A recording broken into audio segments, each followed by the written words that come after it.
paudam tariye sano loi biching na thingum de manje nangbu tabara hayu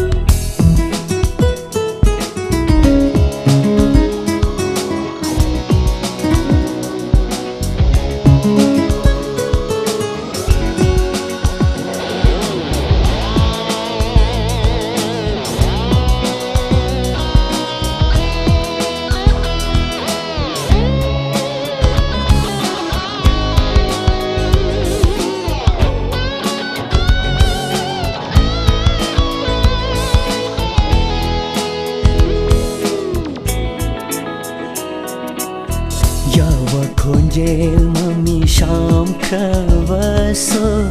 thamoi da dil khon thang yeri mujhe nimba jinglo puda basu thamoi da di shatamu tari nangi aigi punsi wari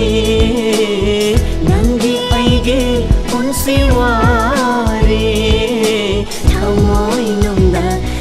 Krasi, Lord Krasi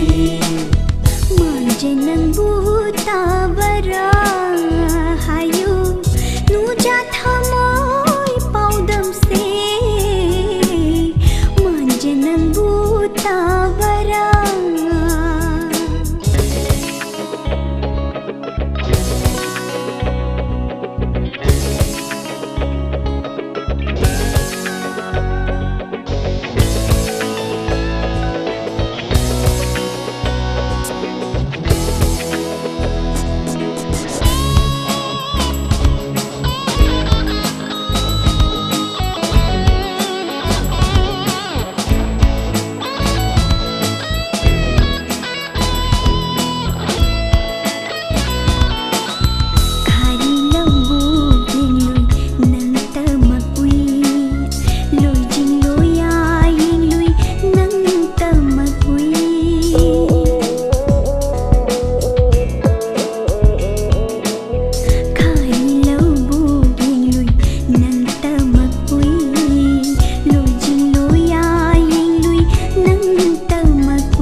Chetna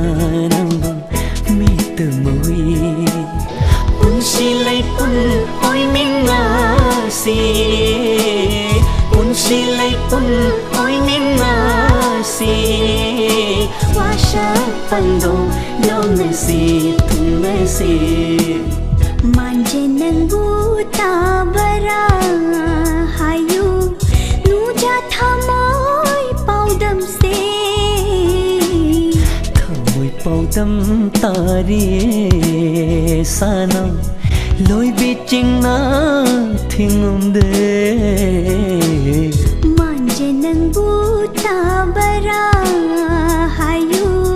thamoi paudam tariye sana